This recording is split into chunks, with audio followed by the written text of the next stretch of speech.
My name is Scott Cochran, Social Studies Curriculum Specialist and host of the show. We have a great show for you today. We'll start off by talking with Central Middle School science teacher Jenny Lennon and her students about the rockets they experiment with in their science class. Our MPS Minute will shine the spotlight on the Kiva Club in the economics classes at Midland High School. And in our final segment, you'll be entertained to hear from one of Midland's own graduates, Kathy Geisweit, creator of the Kathy comic strip. Now, Kathy was recently honored by the City of Midland, and she stopped by to talk with us when she was in town, so don't miss that. Remember that you can watch MPS Today in two locations, on your cable channel 98 and on the school website at www.mps.k12.mi.us/MPS-TV. Now here we are at Central Middle School with science teacher Jenny Lennon, and we'll talk with some of her students in just a minute. So Jenny, welcome to the show. Thank you. Now to start off, why don't you tell us a little bit about what you do here at Central Middle School? I'm an 8th grade science teacher, Okay. and I've been that for quite a few years. I think I've been at Central for 18 years, actually. And that's mainly what I've taught. Sometimes I teach English, but mostly science. All right. And what kind of activities have you done with the kids outside of class as well? Lots. Usually I help lead a couple of clubs. Right now we have the radio club, an amateur radio club. Also we have a club on horticulture dealing with using hydroponics. And also I work with the DNR sometimes to do the salmon project where Sure. we raise salmon eggs. And so those are a few of the things that I do outside of the There's a classroom. lot going on, it sounds like. Yes, there are a lot of things going on here. Now, if I remember right, you won an award recently for science teaching as well, didn't you? Yes, the American Chemical Society gave me an award for outstanding science, middle-level science teacher last year for the 2011. Actually, it was this year. Sure. Well, it doesn't surprise me to hear that there's all kinds of wonderful things going on in science in the Midland Public Schools. Why don't you tell us a little bit more about what do you think got the American Chemical Society's attention about middle school science in Midland Public Schools in general and in your class specifically? You're right that we do work a lot together as a team, and so the things that I'm doing in my class, I know other teachers are doing in their classes Sure. as well. And we really strive to provide the best science experience for our students through not just learning the content and learning, facts that they have to remember for tests that they have to take, standardized tests, the MEP, but also giving them opportunities to actually use science and act like scientists and in the classroom. And so I think that's part of the reason why we have such a good program here in Midland. Well, and it sounds like this rocket experiment will be a good example of exactly what you're talking about. Right. What in 8th grade science, what's the general focus? What do we, a typical student that goes through 8th grade science in Midland Public Schools, what are they studying? We do quite a bit of time with genetics, and we talk about issues related to genetics, also heredity.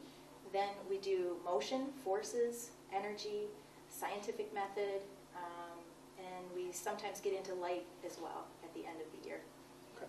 So when you're doing some of the more physical science things, is that where the rockets comes in? Yes, actually I used this to open the year when we dealt with scientific method, the process of scientific method, but we will refer back to it when we get into our unit on motion, forces, and energy, and they'll have an experience to remember as we talk about Newton's laws of motion and other things that relate to it. And I'm sure they do remember. So tell us a little bit about that opening unit and the scientific method and the rockets. And Right. I always like to start out the year by just really focusing on the fact that science is about doing things and answering questions about the world around us. And so what a great way to do it is to have these kids develop a way to make their water bottle rockets shoot in the air and stay in the air as long as possible. That's their goal. So we start by just working with one variable at a time. The variable we work with is the amount of water that we put in the rocket and what that does to the flight of the rocket, how long it stays in the air. Then after we talk about it as a group and decide, okay, what's the amount of water, each group decides what amount of water they want to go with for their experimentation individually in their groups. They then build a parachute to try to increase the flight time. And so they do a lot of research. Scientists have to do research and see what's out there, so they go ahead and do research and find out what other people have done with the bottle rockets, and make a decision about, okay, what's the shape of our parachute going to be? How big is our parachute going to be? What are the length of our shroud lines going to be? And then, as they construct it, they test it, and I give them multiple opportunities to go back and then go back to the drawing board. If their parachute doesn't work, what can we do to improve it to increase our flight time? And then they have to also, as scientists do, they have to write out their experiment results, graph their data, and also write a conclusion based on their data that they collected. So it's not just about the results, but it's about the process, the scientific Yes. method and the process they go through Right. to get the results. Right. And I always try to make it very clear to them that if you don't get your rocket to go the length of time that you want it to go, think about how Thomas Edison tried over 1,000 times to try to light a light bulb. And so I try to help them not to be discouraged if they don't get the results they're supposed to get, that it's all learning, no matter whether it's a failure or whether it actually works. Sure. And how did it go this year with the rockets? It went great. In fact, we had a lot of groups that had excellent times. Typically, we have around 17 seconds is a really good time to be staying in the air. The group that you're going to be talking to today, however, had kind of a fluke where theirs went for 1 minute and 4 seconds. Wow. And the class was amazed. We were all amazed. We just couldn't believe it. It's almost like it just hung in the air. Something was holding it in the air. And we also hypothesized on what could have caused the conditions to be just right. I'm not even sure the answer to that, but I think you'll see the video clip of that as well. But it was just one of those moments where you'll remember it the kids will remember it, I think, Sure. their whole lives. That's one of those things you attach to when you see something like that happen. We'll have to have them tell us all about that. It Yes. sounds like everything came together. They did a great Yeah, job, everything and everything came came together. together too. So, well, now what's coming up next in 8th grade science? Well, we are in the middle of genetics right now, and then we'll be heading back into motion, forces, and energy. And so we'll be doing a lot more of these types of hands-on activities. The students make mousetrap cars, which is a lot of fun. We do a lot of competitions, class against class, where they have a group or an average score on these competitions that we do, and I pit the classes against each other, and we see which class does the best. We have that competition, as well as students will make windmills in our energy unit, and they will design windmill blades and see which windmill blade will get the greatest energy output, and they hook it up to a voltmeter to see what the voltage is on the windmills. And so they do some competitions and work on trying to make the best systems. And to me, that's what our country's all about, is Absolutely. competition and trying to make the best product, and so it gives them an opportunity to do that too. Well, and while your students are learning, they're also hopefully be sparking some interest in some to Exactly. pursue some careers in the future where they can do those exact things on a grand scale, Right. as we've seen happening in our area all the time. So, Right. Yes. awesome. Well, we'll have to come back. It sounds like you have some neat things going on. We'll have to come back and see some of the other exciting things that are happening That would be in great. 8th grade science at Central Middle School. Well, Jenny Lennon, thank you very much for sharing with us about 8th grade science at Central Middle School. And let's bring in some of your students. They can tell us about the Rocket Lab. We'll do that next, right here on MPS Today. We can all be energy savers. Turn off lights. Use energy-saving light bulbs. And turn off electronics and appliances when not in use. Learn what you can do today at energy.gov/kids. Welcome back to MPS Today. We're here in the Central Middle School Science Lab, and we're going to talk with some 8th grade students about their experience with the rocket unit that they had. We'd like to welcome at this time Alicia Ashelman and Raina Muck, Brooke Van Brunt, and Karen Lawrence. Welcome. Now, let's start off by having you tell us a little bit about yourselves and your experience here in the 8th grade. What do you like about 8th grade? What's your favorite subject?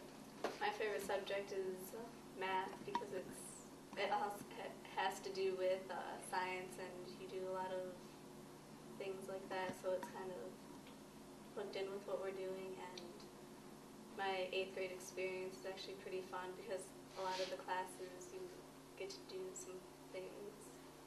Okay, good. Raina, how about you? My favorite subject is science, because my teacher is amazing. She's a very good teacher, isn't she? Brooke? I would have to say math because it's probably the easiest subject. So math comes easy to you, huh? Yes. I think art's easier. So Karen, you like your art class? Yep. What's your favorite thing to do in art? What's your favorite? Do you like to paint? Do you like to do clay? What do you like to do? Pencil. Pencil drawings? Yep. Good. Well, I have a lot of respect for that. I never really got past the stick figure version of art, so if you can do better than that, then that's great. Well, let's talk a little bit about the opening unit you had in your science class this year. You were talking about the scientific method, and then you had a rockets experiment, right? Yep. So, Raina, what was the work that y'all did on the scientific method? What was that all about? We had to form a hypothesis of like what we would think was going to happen when we like changed all of our variables, and then we had to plan it, and then we did the actual experiment, and then we did our conclusion, and then we had to say what we think would have happened if we would have changed something. So you had to take it through each step of the scientific process then. Now, have you used that process again since that lab? Yeah, I guess we used it on different things too, like designer babies and stuff. I think For designing what? for the designer baby. Oh, for your genetics work that Yeah. you're doing? Got it. Well, good. Well, let's talk about the rockets. Now, what did you do you all were a group together, and then what did you do to prepare your rocket for the big day? Who wants to take that question? Well, first we had to determine how big we were going to make our parachute, and then we had to pick, well, do we want fishing line or string for our shroud lines, and then we had to prepare the bottle and all that good stuff. And then to test it, we went outside and we dropped it off the stairs to make sure that the parachute opened. Good. Well, Karen or Alicia, what is your decision-making process with regard to the parachute? What did you end up deciding? First we made it kind of big, but then I broke it, so then I had to make a new one, and I made it look really big, and that's why it stayed in there so long. Okay, good. Well then, Alicia, why don't you take us through the actual experiment? What happened when you went out and set off the rocket?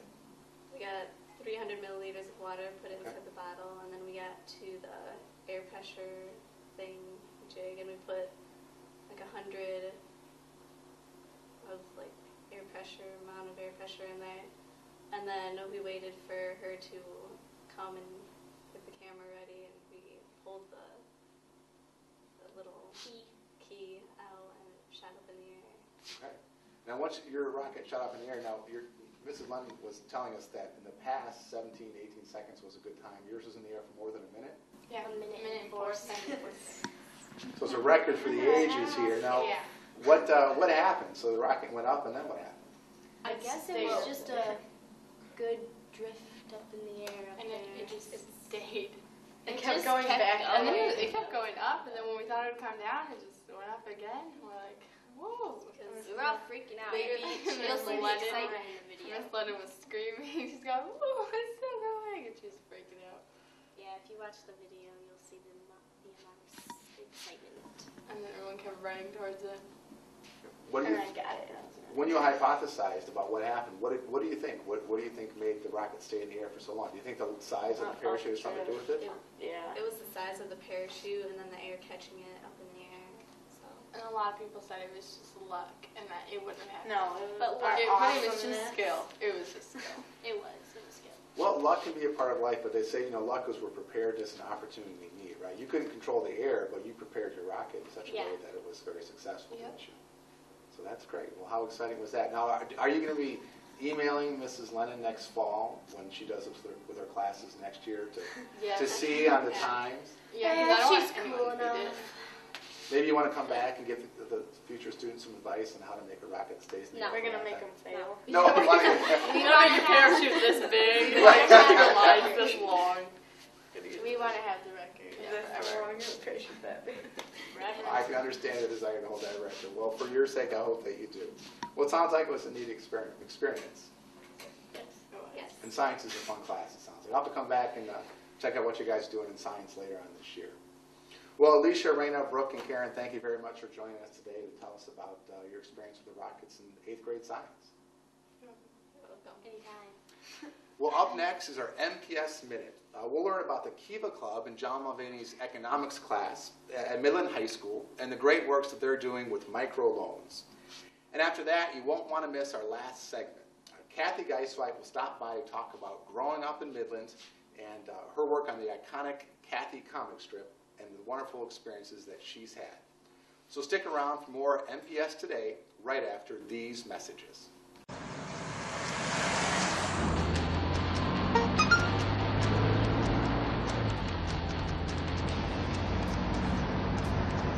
The average text takes your eyes off the road for nearly 5 seconds.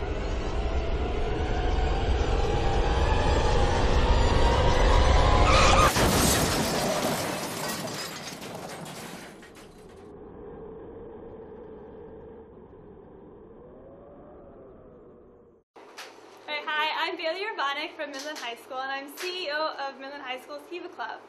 Kiva, it's a microfinancing organization where they make microloans of about $25 to entrepreneurs all over the world. They work through PayPal accounts and it's electronic, and then they have field agents who help loan out the money to the people who need it. At Midland High, we have a club that's trying to raise money, and we make out the loans at our meetings, we do fundraisers, and we're trying to just educate people on what we're trying to do. We have meetings like once a month. It's really low key, and it's really easy to do, and it's fun to connect with people all over the world to help eliminate poverty with microfinancing. Did you buy the flashlight and the batteries? Yes. Did you make sure we're not missing anything in the first aid kit? Yep. Did you go through the plan with the kids again?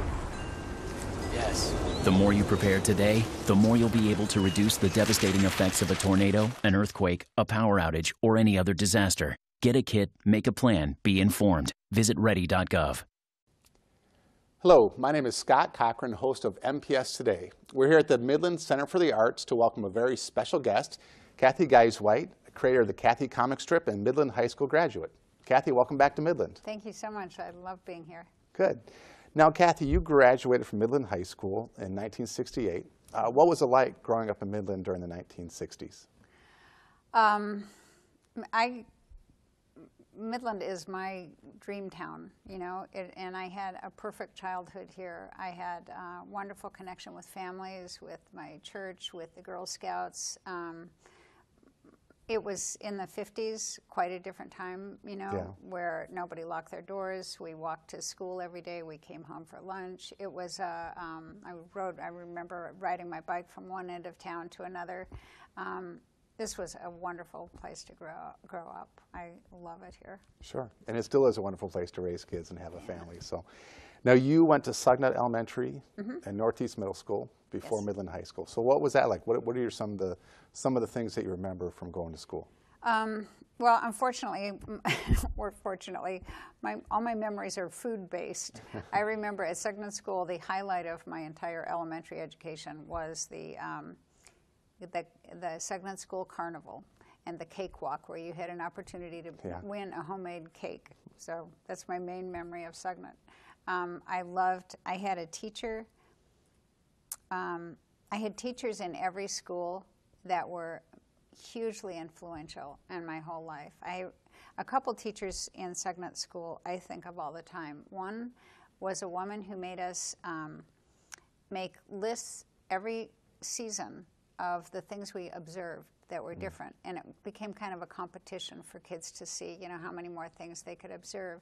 And many times writing the comic strip, I thought back to that teacher, and I thought, wow, I'm really noticing a lot of little tiny things, because this teacher kind of taught me to do that. Sure. You know, where you don't just go, oh, in the spring the flowers come up, and this, you know, we would go the memories became very specific. She really taught us to look way beyond just the obvious things that were different, and that's kind of what I did. You know, my whole life was look at common situations with relationships or work or moms, and kind of look beyond the obvious things into what was really kind of going on. So that she was a wonderful influence on me. And also at Sugnut was a teacher who forced us to memorize poems. And those poems are so deeply ingrained in me that while my memory cells seem to be, dropping off at the speed of light, I remember those poems, and the rhythm of those are still, kind of, I can call them up, and it's security and comfort, and was great. It's interesting how those few things can influence what you're doing for your professional life as well. In junior high, we called Northeast a junior high then. I had a math teacher, Mr. Brown, who changed my life, and it had nothing to do with math, but he took me aside one day and he said, Kathy, I really know that you have good potential, and you're kind of letting yourself drift here. You're not really doing the kind of work that we all know you can do. And him just taking the time to kind of say, hey, I believe in you, and let's go this way instead of this way, set a different course for me from then on, changed my life. And Mr. Connerty in Northeast Junior High, my beloved speech and drama teacher, who not only gave me my first job at Dog and Suds Coney Island, which he ran in the summers, but I was never on The Tonight Show or did any interview without thanking Mr. Connerty for giving me, who was a pretty shy person, the confidence to get up in front of a group and to speak and, not be terrified. Yeah. You certainly don't come across as very shy. Right. Well, thanks, Mr. Connerty, for There you go. All right, good. And then tell us a little bit about the creating the Kathy comic strip. How did that come about? My mom dragged me into this career, really. She's kind of from the generation that believes private matters should stay private. And so when I was kind of having all the teenage anxiety, she encouraged me to write about problems instead of talking to friends. If you're depressed, write about it. If you're jealous, don't, go gossiping. Write about it. If you're angry, don't scream. Write about it. Put it on paper. And so after college, when I was having a great career in advertising, but a miserable love life, and I gained way more than the freshman 14 in college, so I was overweight and unhappy. I wrote about it, and one night I just kind of got tired of writing in my diary, so I drew a picture of what I looked like sitting there waiting for Mr. Wrong to call while I ate everything in the kitchen. And when I saw my bad day in picture form, it just made me laugh. And I started kind of doing that every day. Instead of just writing, I drew a picture. So I sent the drawings home to Mom. Mom, who'd always said, oh, don't talk to anybody, keep it private. She said, oh my gosh, this should be a comic strip. There must be millions of women. Yeah. The irony of it, right? To make those private moments public now. Exactly. So. Well, that leads to the next question. How autobiographical is Kathy? Is this you, or are these obviously it's your ideas, but is it all about you, or just things that you think are funny? Well, it began literally as my life, and the character was modeled after exactly how I looked at the time, because I was just drawing me for a mom. And when I got a contract to do the comic strip, I argued heavily to change the name, because I thought it would be humiliating for people to think I'm really listening. Yeah, it was. And the other thing was, I hated for people to think it was some huge ego trip for me to be naming this character, the shrine of me, because the comic strip was always really the anti-ego trip. It was me at my most vulnerable, and me at when I couldn't work, and me kind of showing failure. Anyway, but well, and I knew in my own mind always where I always had her life and my life, and to me there was a distinction, and that made it possible for me to go outside. Right, because the character is not you, but there are many experiences the character had that you've also had, right? Yeah, and I created the character in 1976. This was a tumultuous time for women, a huge, massive change. Everybody's figuring out who they were and how they fit in, and the character of Kathy was always my more vulnerable, side. And another character in the comic strip, Andrea, was really more my strong, more militant, more confident side. And certainly I'm a combination of those characters. Well, your voice comes through loud and clear. Kathy's voice comes through loud and clear. And what do you think about the character in the comic strip appealed to so many people that at its height, right, you had over 1,400 newspapers showing the comic strip. You've won all kinds of awards, the 1987 Emmy for your TV special, the 1993 Reuben for Outstanding Cartoonist. Obviously, people resonated with the character in the comic strip. Why do you think that is? I think that when the strip worked, it was because it was very honest about things that everybody, especially women, went through. And most of the time I was writing the strip, the role models for women were, you know, women can do it everything, and women have it together, and don't admit this, and, you know, be strong and be confident, and, you know, empowerment. And it was a lot of what I wrote about was relatable to women, because it became very uncool to admit that you had any vulnerabilities, or to admit that you tried to, you dressed for success, but you couldn't leave the house because, you know, you couldn't get the zipper up on your skirt. There are private moments that I think I could admit in the comic page, and people could read it and go, oh, thank God, you know, somebody else did that. Thank heavens somebody else went through that. Sure. People could probably relate to it, but they didn't have to share it with everybody else. Then. Exactly. Yeah, sure. Good. Now, how do you, with that in mind, how do you stay current? You say you started the strip in 1976. You know, it was in publication for more than 30 years. How do you stay current through all that time? Well, I never looked far beyond my own front door for material. Yeah.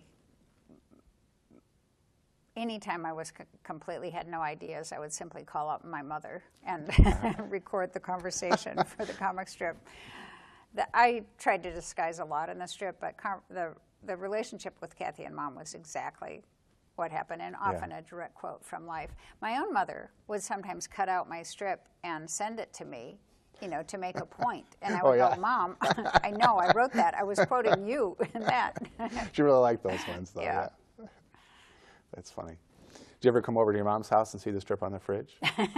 Yeah, she's got a great capacity for, well, she's got a great sense of humor about herself, and then a great capacity for complete denial. You know, oh yeah, that wasn't me. That must have been, you know, your Aunt Dorothy or your friend Flo, my friend Flo. Somebody else's mother, yeah, right? Somebody Clearly. else. Well, tell us a little bit about your career before Kathy, because you were a writer in advertising, correct? I was a writer, and I got a job right out of college as a copywriter in advertising in Detroit. And I worked at 3 different agencies and was a writer and then a supervisor of a group of writers. And then my last job, I was named the first female vice president of this agency, which in an agency is... it's a big deal. I'll say it's an honor. It doesn't mean I'm doing any of the business stuff, but it just meant it was a high honor for a writer to achieve that. And it must have been heady times, you know, to have that success. So what did you always know that you wanted to be a writer as you're going through high school and college? Is that where you felt like you were headed? I never had any idea what I was going to do. I majored in English Lit at U of M, only because I had to choose a major. But I didn't want to be a teacher. And my last semester at U of M, I took an advertising class, and it was the first thing I'd done in school where I went, oh, I can do this. You know, I really like this. So I got a job from that class. Actually, we did a presentation at the end of the semester, and I got 2 job offers from that class. So that was kind of my natural segue. But I would never have thought I was going to be a writer. It certainly was never going to be an artist. Yeah. Well, what was it like to transition from that career into the comic strip? I imagine you probably had them both going on for some period of time. But what was it, as you look back at it, the writing that you did in both? I mean, how did that grow and change and develop over time? Advertising was a fabulous training for writing a comic strip. There are a lot of similarities. There's a deadline constantly to get it done. Advertising is always talking about a subject that 1 million people have written about and finding a new way to say something about, you know, a common product, and find a new way to say something and to say it in a short amount of space. You know, in a print ad, it's tiny. In a TV commercial, 10 seconds or 15 or 30 seconds is a short amount of time. So that discipline of kind of, you know, looking past the obvious, again, training from my 4th grade teacher. Right. Looking past the obvious, finding a new way to look at something, and then doing it in a short space. It's exactly how I did the comic strip. And finding a way to make it appeal to people, too. Exactly, and find a way to make it appeal. And the last agency I worked at believed strongly that every commercial, every ad should have humor in it, so that you had to do all that plus have a joke. Yeah. And so, again, great training for the comic strip. It's a lot of thought and energy that must go into the typical comic strip that you had was, what, 4 panels? Right. There must be a lot of thought and energy that goes into getting that message across in just those 4 little spaces. I'm really a psychotic writer. I'll say it takes me. I rewrite things over and over and over. I write the way I shop, unfortunately, which is I have to try on every word, you know, every possible way of saying it before I get it down to, you know, the right way. And I would always even be changing things up until the last moment I could send as it's going out the door. Exactly. And I packed a lot more writing into my comic strip than most comic strips. Most comic strips are visual with words, and mine was writing with, you know, art, just supplementing the writing. And it had, you know, often way too many words for in a comic strip, but that was my art. That was your message. Yeah. Well, what would you tell young people who enjoy writing and want to be better writers? I hear you talking about rewriting, not just writing something once and letting it go. I mean, where does that come from, or what should they be looking for when they're revising and looking at their writing?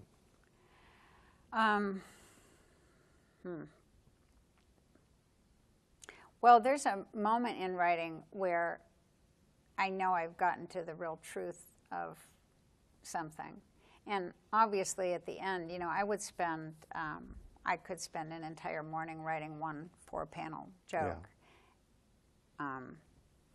And often, by the time I actually got the joke, it was the obvious thing. You know, if you read it, you'd go, oh, well, you know, that took 3 minutes to write.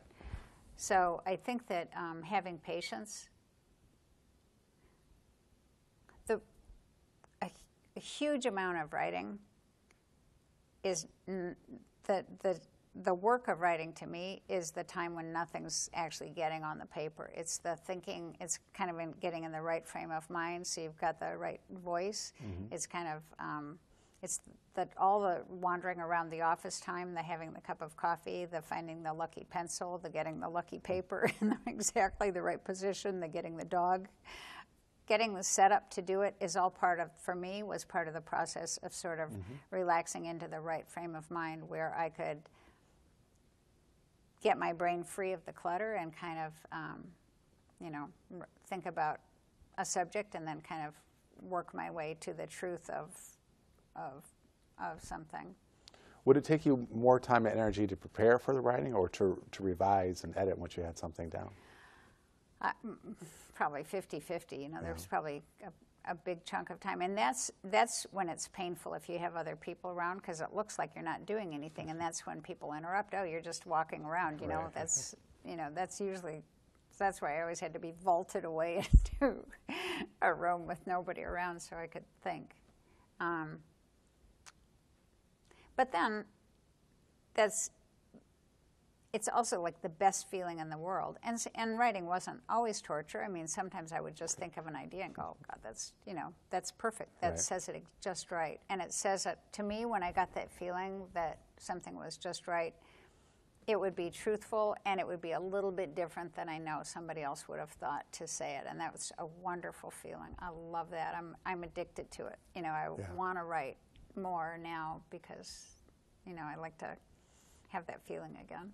Sounds like you're talking about a real precision. I mean, you'll put something, you'll think about it, you prepare it, you put it out there, you look at it, and then you're looking for it to be just right.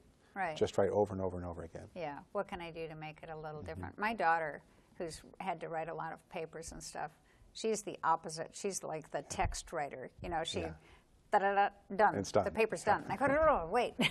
Wait a minute. I said, wait, we could work on this. You know, we could go over this. We could do it. Yeah. I just go, Mom, I make her insane, you know, because her way, and it's a younger way of writing. I think the new technology is going to create a little bit of a different kind of writers because, well, first of all, when I started, I wrote everything longhand, and it's not as easy to change it, you know, and go Sure. back. So you have to kind of have it figured out more in the brain and put it on paper. And now I think it goes on paper and then you go back. Then you It's play with a it. different process. It's funny to hear you talk about it because as an English teacher, I taught English for a number of years, and you know, we're forever trying to get our students to revise more. You know, not to just say, well, it's done. Well, okay, a version of it's done, but you can go back and work on it.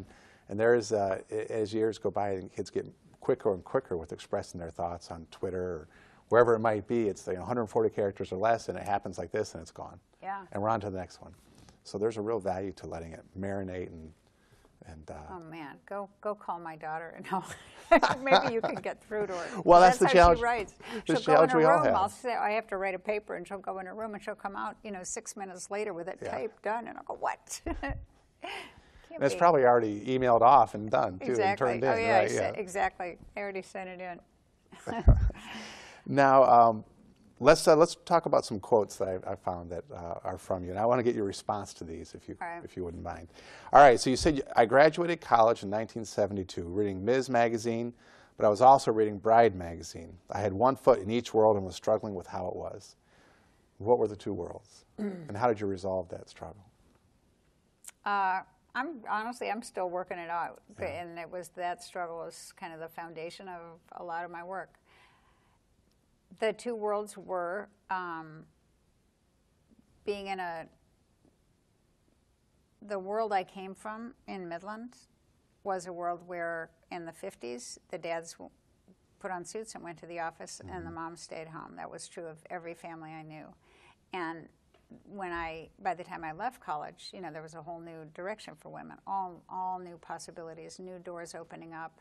And not only a new direction, but kind of an imperative that you criticize the old direction, that our mothers were stuck in a more subservient lifestyle than we would allow for ourselves, but also we needed to reject that lifestyle.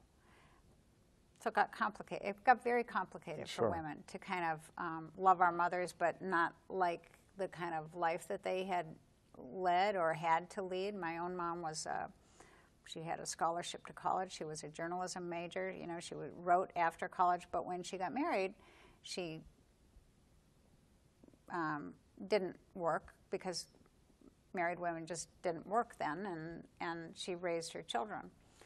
So, I've often thought, I know that I'm the person I am because she was there for me 24 hours a day, and she wasn't working, she wasn't distracted, she wasn't rushing off. She was there, she was there fixing lunch for me. I would walk home from Sugnant School and have lunch. So, and then I think, well, does real career commitment have to skip a generation? Do we need one generation to be the moms to raise the career woman, and then the career woman is the kids?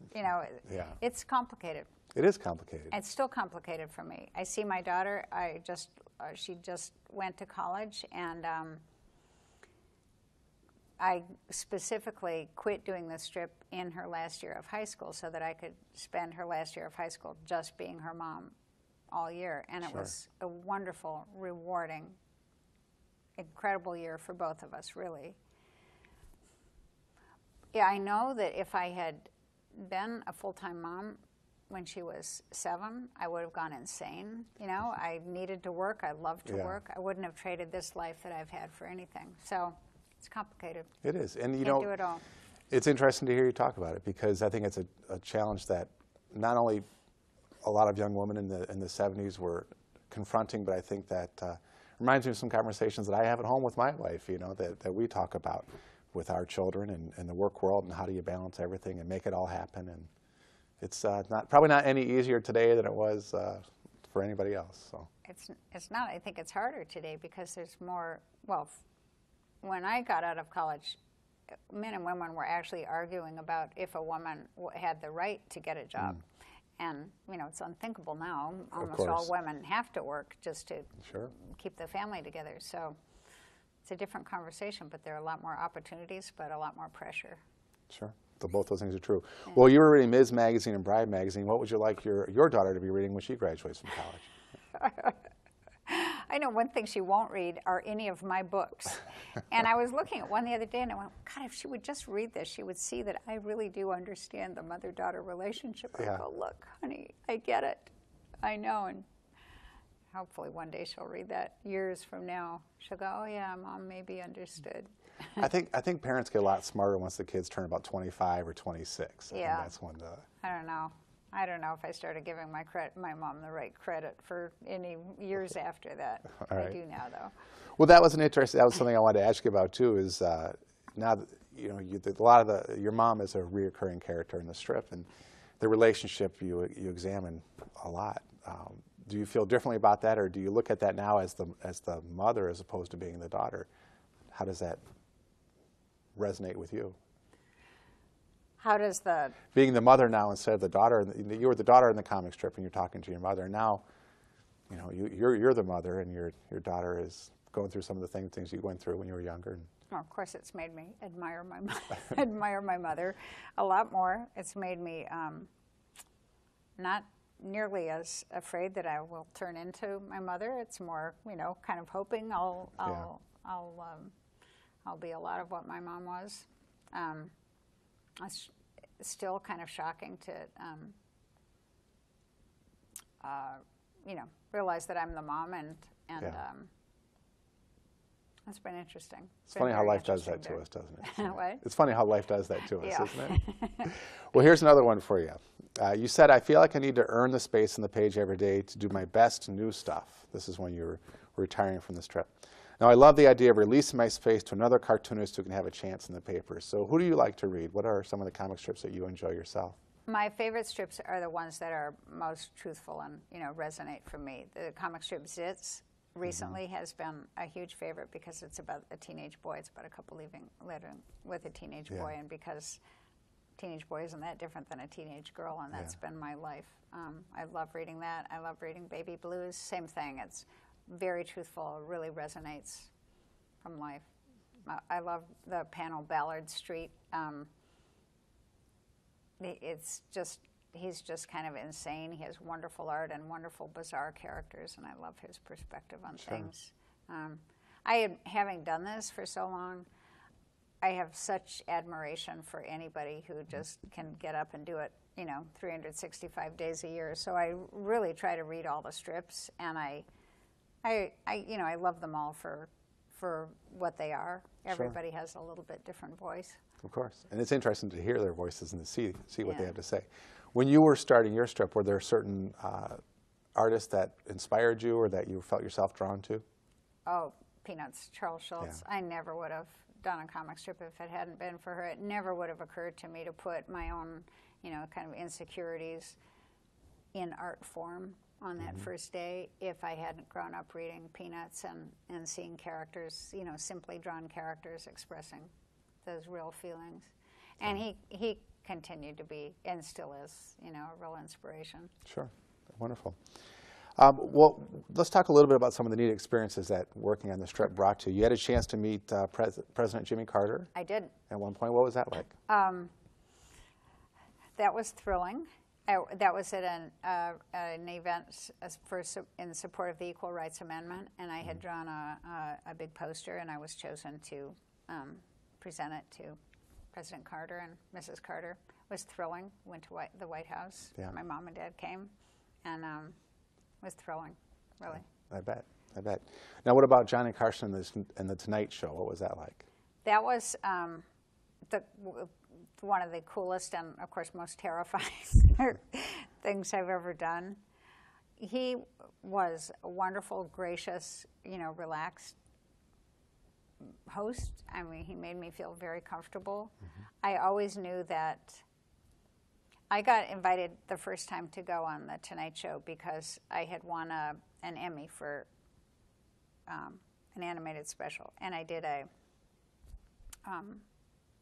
my acceptance speech was funny, and Johnny Carson had been watching the show that night, and he said, "Oh my gosh, she's funny. I want her on the show." So he invited me back. So I always knew when I went there that it was at his specific invitation because he really loved having a female guest who liked to talk about relationships between men and women. And I never went on the show without practically getting down on my hands and knees to Mr. Connerty at Northeast High for giving me the, the strength to do that. Yeah.